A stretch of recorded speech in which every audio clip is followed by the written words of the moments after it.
Bonjour les amis et bienvenue sur cette nouvelle vidéo qui va vous raconter l'enfance d'un personnage très connu, si j'ose dire mon homonyme, à savoir le philosophe et mathématicien Blaise Pascal, qui a eu une enfance très particulière que beaucoup d'entre vous ne connaissent peut-être pas et qui pourtant ont défrayé en leur temps la chronique. Je vous dirai également quelles sont les sources que j'ai consultées qui m'ont permis de vous présenter cette vidéo.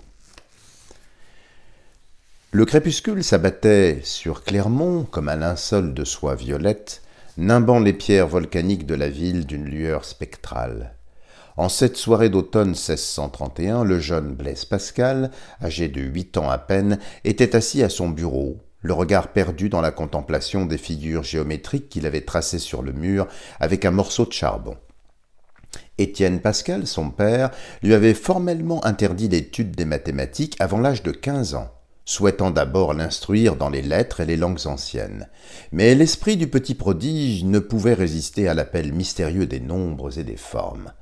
Ce soir-là, alors que les derniers rayons du soleil s'étiraient comme des doigts écarlates à travers les vitraux de leur demeure, quelque chose d'inhabituel flottait dans l'air. Des ombres semblaient plus denses, plus vivantes, comme animées d'une volonté propre. Blaise ressentit un frisson parcourir son échine, alors qu'il observait les cercles et les triangles qu'il avait dessinés se déformer imperceptiblement sous ses yeux. Il cligna des paupières, persuadé que la fatigue lui jouait des tours, mais le phénomène persista et même s'amplifia. Dans la maison silencieuse, seul le tic-tac régulier de l'horloge du salon marquait le passage du temps. Gilberte et Jacqueline, ses sœurs, étaient déjà couchées, et leur père travaillait dans son cabinet à l'étage supérieur. La gouvernante, mademoiselle Laurent, s'était retirée dans ses quartiers après avoir bordé les enfants. Blaise aurait dû être dans son lit depuis bien longtemps, mais l'appel irrésistible de ses recherches géométriques l'avait maintenu éveillé. Il ne savait pas encore que cette nuit marquerait le début d'une descente vertigineuse dans les abîmes de l'irrationnel, une épreuve qui menacerait non seulement son génie précoce, mais aussi son âme tout entière. Les figures sur le mur commencèrent à pulser doucement, comme animés d'un souffle vital. Les cercles s'étiraient et se contractaient en un rythme hypnotique, tandis que les triangles semblaient tourner sur eux-mêmes dans une valse silencieuse. Blaise sentit sa tête tourner légèrement, mais il ne pouvait détacher son regard de ce spectacle fascinant. Une voix, à peine plus qu'un murmure, sembla émaner des dessins eux-mêmes. « Viens, enfant prodige, laisse-nous te montrer les secrets de l'univers. » Le jeune garçon secoua la tête, tentant de dissiper cette hallucination. Sa mère, Antoinette Bégon, était morte alors il y avait plus de 3 ans, et depuis il s'était réfugié dans le monde rassurant des mathématiques, où tout était ordre, logique. Mais ce soir, cette même passion semblait se retourner contre lui, ouvrant une porte vers quelque chose de bien plus ancien et terrible que les théorèmes d'Euclide. Les jours qui suivirent furent marqués par une transformation subtile mais inquiétante du comportement du jeune Blaise. Son père, tout d'abord trop absorbé dans ses propres travaux et ses responsabilités de président de la cour des aides de Clermont-Ferrand, ne remarqua pas immédiatement les changements qui s'opéraient chez son fils. Blaise commença à parler de nombres qui n'existaient pas, des irrationnels, de géométrie impossible qui défiaient les lois de la nature. La nuit, on l'entendait murmurer des équations incompréhensibles dans son sommeil, et le matin, on trouvait les murs couverts de symboles étranges qui n'apparaissaient sur aucun système mathématique connu. Gilberte, l'aînée des enfants Pascal, fut la première à s'alarmer véritablement.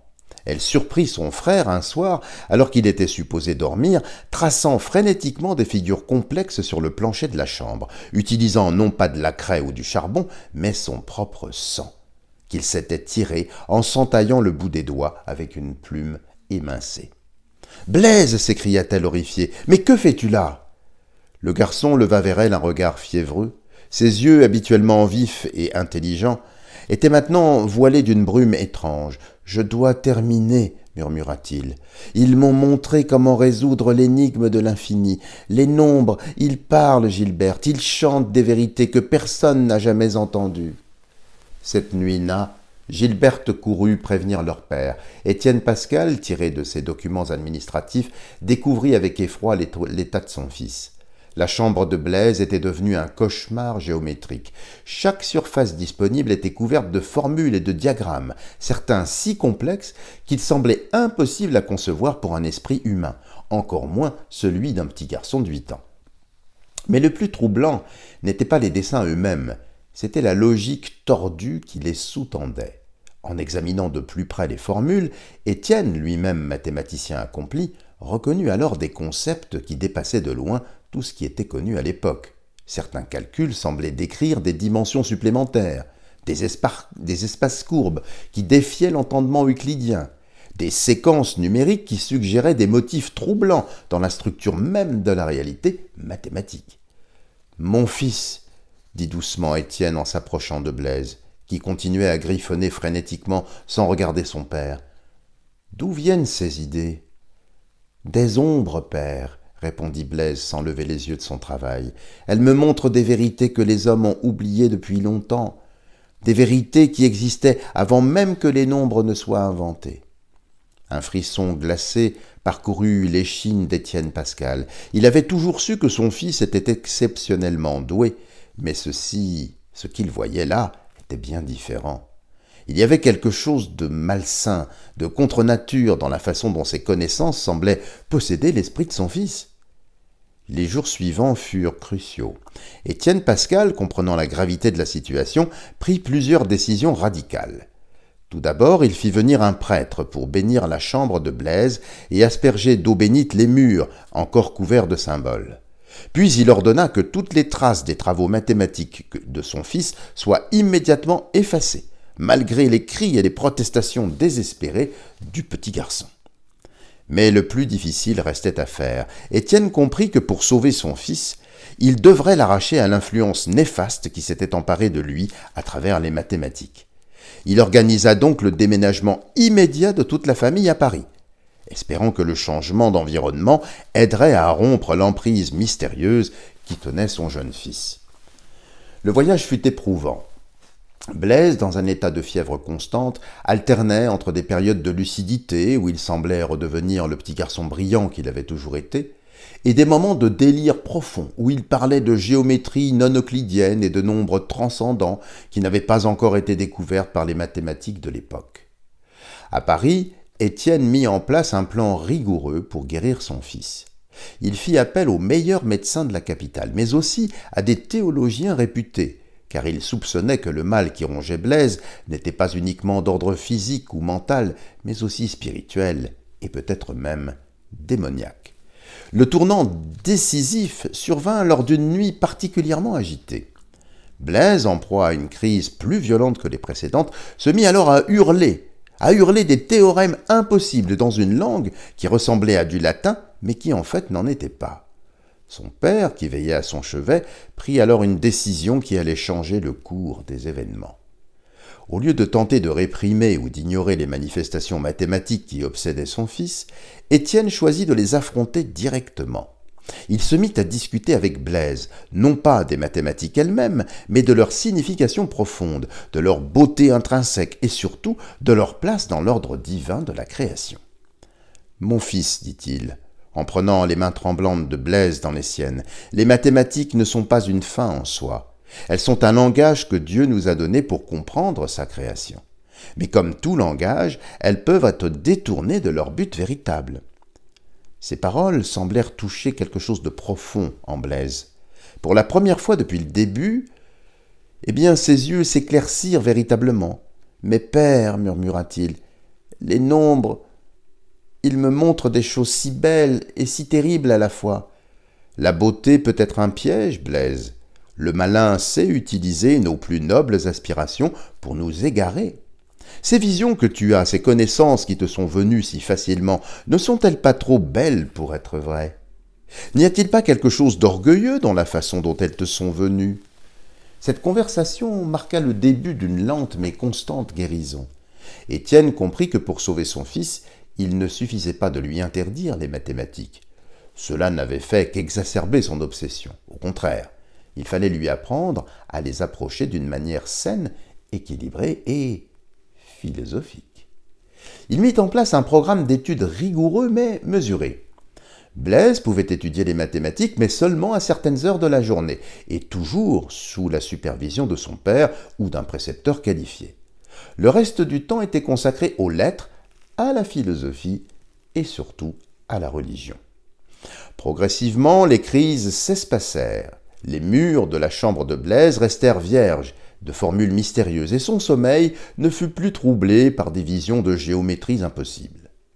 Mais plus important encore, son génie mathématique, au lieu d'être étouffé par cette expérience, fut canalisé en quelque sorte dans une direction plus constructive. À mesure que les mois passaient, Blaise retrouva non seulement sa santé, mais aussi une nouvelle profondeur dans sa compréhension des mathématiques et du monde. L'expérience de l'envoûtement, aussi terrifiante qu'elle ait été, lui avait paradoxalement permis de développer une sensibilité particulière, encore plus exacerbée, aux limites de la raison humaine et à l'importance de maintenir un équilibre entre la quête de connaissance et la sagesse spirituelle. Un nouvel équilibre prenait corps à l'intérieur de sa conscience. Cette période sombre de sa vie influença profondément sa pensée future. Plus tard, lorsqu'il écrivit ses pensées, les fameuses pensées de Pascal, on retrouva des échos de cette expérience dans sa réflexion et les rapports entre la raison, la foi, la géométrie et la grâce divine. Le jeune prodige, qui avait failli se perdre dans les méandres d'une connaissance interdite, ou tout au moins réservée, était devenu un penseur capable de naviguer entre les exigences de la raison et les mystères de la foi. Son père, Étienne Pascal, avait réussi non seulement à le sauver de l'envoûtement, mais aussi à transformer cette épreuve en une source de sagesse et de maturité spirituelle. Les années qui suivirent virent Blaise Pascal s'épanouir pleinement, devenant l'un des esprits les plus brillants de son siècle. Mais il n'oublia jamais les leçons apprises durant cette période troublée de son enfance. Il garda même toujours une certaine méfiance envers les séductions de la pure raison mathématique, comprenant qu'elle devait être tempérée par la foi et l'humilité. L'histoire de l'envoûtement de Blaise Pascal nous rappelle que même les plus grands génies peuvent être vulnérables aux séductions de l'intelligence pure, et que le véritable savoir nécessite non seulement une brillance intellectuelle, mais aussi une profonde sagesse spirituelle. Son père, par son amour et sa patience, avait su le guider vers cet équilibre précieux, transformant une expérience potentiellement destructrice en une source de croissance et d'illumination. Et parfois, dans le silence de la nuit, lorsque Blaise contemplait les étoiles depuis sa fenêtre parisienne, il se souvenait de ces figures géométriques dansant sur les murs de Clermont. Mais maintenant, au lieu de terreur, ces souvenirs lui inspiraient une profonde gratitude envers son père qui l'avait sauvé, et envers Dieu qui l'avait guidé à travers ces ténèbres vers une lumière plus pure, mais aussi plus vraie. La leçon qu'il en tira, et qu'il transmit à travers ses écrits, fut que la plus grande sagesse consiste non pas à fuir les abîmes de la connaissance, mais à apprendre à les traverser, toujours avec humilité et discernement. Son génie mathématique, loin d'être diminué par cette expérience, en fut au contraire enrichi d'une dimension spirituelle qui donna à ses découvertes ultérieures une profondeur unique. Ainsi s'acheva l'épisode de l'envoûtement du jeune Blaise Pascal, une période sombre qui, paradoxalement, contribua à faire de lui non seulement un mathématicien et un philosophe de génie, mais aussi un homme profondément conscient des mystères qui dépassent la simple raison humaine. Des années plus tard, lorsqu'il écrivit sa célèbre phrase « Le cœur a ses raisons que la raison n'ignore point », peut-être se souvenait-il de ces nuits troublées, où son esprit d'enfant avait failli se perdre dans les labyrinthes d'une connaissance trop pure, trop abstraite, trop immédiate, coupée de l'amour et de la foi, qui donne son véritable sens à toute quête de vérité. Les dernières traces visibles de cette période disparurent avec les temps, mais son influence resta perceptible dans toute son œuvre. Je vais à présent vous donner les sources de cette histoire, car je ne l'ai en rien inventé. Cet épisode troublant de l'enfance de Blaise Pascal nous est principalement parvenu grâce aux écrits de sa sœur, Gilberte Perrier, dans son livre « La vie de Monsieur Pascal », paru en 1684. Bien que son récit ne mentionne pas explicitement l'aspect surnaturel de l'événement, elle y décrit la période d'intense fascination que son frère avait eue pour les mathématiques et l'inquiétude que cela suscita chez son père. Le biographe Jean Ménard, dans son ouvrage monumental Pascal et les Rohanaises, paru en 1965, fait également mention de cette période, s'appuyant sur des correspondances familiales conservées dans les archives de la famille Perrier. L'historien Auguste Bailly, dans son Pascal, paru en 1945, consacre un chapitre entier à cette période, citant notamment des documents personnels d'Étienne Pascal, aujourd'hui perdus, qui détaillaient ses préoccupations concernant l'état mental de son fils. Les Mémoires pour servir à l'histoire de Port-Royal en 1737 d'Antoine Fontaine évoquent également cet épisode, le reliant aux futures expériences mystiques de Pascal. C'est du reste dans cet ouvrage que j'ai pris certaines sources pour m'inspirer et bâtir ce récit. Plus récemment, l'historienne Hélène Michon, dans L'Ordre du Cœur, philosophie, théologie et mystique dans les pensées de Pascal, paru en 1996, propose une analyse approfondie de cet événement, le mettant en perspective avec le développement spirituel ultérieur du philosophe. Elle s'appuie notamment sur des annotations marginales retrouvées dans les archives de Port-Royal, où Pascal lui-même aurait fait allusion à cette période de son enfance. Le mathématicien et historien des sciences Charles Bossu, dans son Essai sur l'histoire générale des mathématiques, paru en 1802, fait également référence à cet épisode, citant des témoignages indirects de contemporains de la famille de Pascal.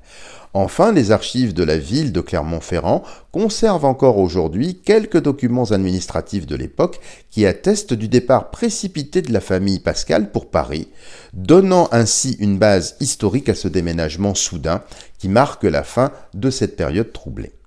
Ces différentes sources, bien que parfois contradictoires dans leurs détails, confirment toute l'existence d'une période de crise dans l'enfance de Pascal, liée à sa précocité mathématique et ayant nécessité l'intervention déterminée de son père. Elle constitue le fondement historique sur lequel s'appuie ce récit, même si la dimension surnaturelle relève, il est vrai, peut-être, d'une interprétation romanesque des événements. Voilà les amis, cette histoire qui est très peu connue sur l'enfance de Blaise Pascal et ce qui montre bien que tout philosophe qu'il est devenu, mathématicien et philosophe, eh bien tous ces grands esprits vivent également, il ne faut pas l'oublier parfois, des rencontres particulières, entrent dans des transes particulières. Je fais référence, et c'est très connu, par exemple à Nikola Tesla, évidemment Albert Einstein également, qui n'était pas sans avoir des fulgurances, donc qui entrait en état de conscience dans un mode de perception différent, ça c'est plus proche de nous, mais il y a toujours eu, parmi les grands esprits, quels qu'ils soient, et quels qu'ils furent du reste, eh bien ce genre de rencontre, ce qui montre bien que lorsque une personne est douée dans un domaine d'expertise, quel qu'il soit, ici dans cet exemple les mathématiques et la philosophie, pourquoi pas dans la musique et dans d'autres sphères, eh bien ce génie attire également à lui-même, de l'autre côté du rideau, ou sur un plan plus subtil, des génies, si l'on peut dire, ou tout au moins des hiérarchies célestes, qui sont également là pour éveiller, susciter non seulement des vocations, comme dans l'histoire de Blaise Pascal ici que je vous ai conté, mais pour favoriser les choses. Ce qui montre bien qu'il y a, derrière, je dirais, le silence apparent des choses, 1000 voix qui sont là, qui scrutent, et qui parfois peuvent nous aider à nous mettre en chemin, nous aider peut-être à nous remettre en cause. Donc ce plan subtil, vous voyez, qui intervient, alors là, Blaise Pascal évidemment était quelqu'un de tout à fait, qui est devenu avec l'histoire un esprit très très fécond, mais il y en a d'autres dans l'histoire qui ont eu ainsi des rencontres.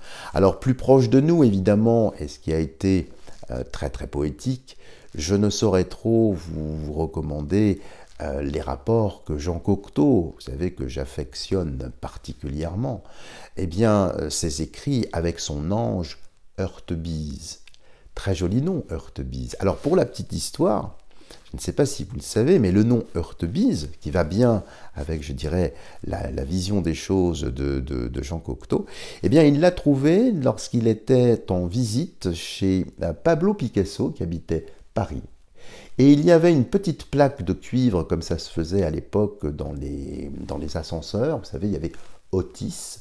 Et Otis, pour cet ascenseur parisien qui était à cage beaucoup plus réduite, vous savez, grillagée, certains d'entre vous doivent connaître ça, eh bien il y avait écrit Heurtebise. Otis Heurtebise.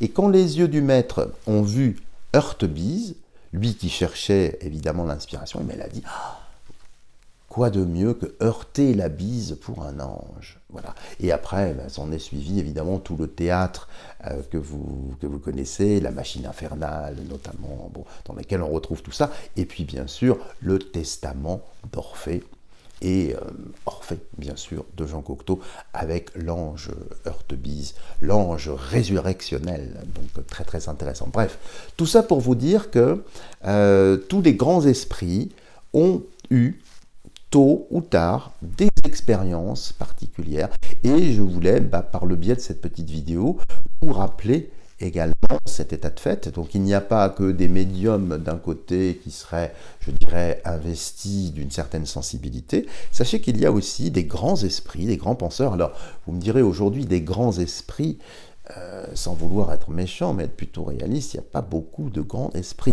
C'est un petit peu comme au spiritisme, si j'ose dire. Esprit, es-tu là? On les cherche, les grands esprits. C'est ce que je veux dire. Mais en regardant quand même, il y en a qui sont hélas dans l'ombre, il y a quand même des esprits qui sont encore foisonnants.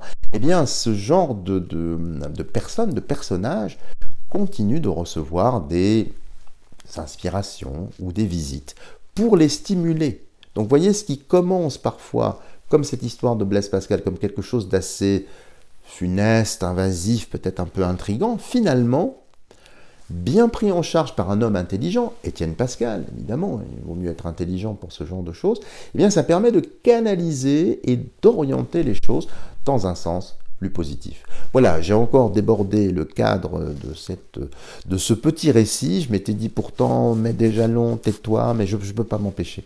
J'adore ça, je suis un passionné et j'ai tellement de choses à vous transmettre que voilà, je déborde de la tartine, j'en mets un petit peu partout, en espérant que ça vous ait plu, ça vous ait intéressé. Voilà les amis, si vous avez aimé cette vidéo, n'hésitez pas à me mettre plusieurs petits pouces, à la faire voyager, à me faire connaître un petit peu à droite et à gauche. Et puis, la semaine prochaine, je vous raconterai une autre histoire, alors un petit peu différente, sur le grand chasseur. Je ne vous en dis pas plus, je vous laisse patienter jusqu'à la semaine prochaine. Merci pour votre fidélité et à très bientôt les amis.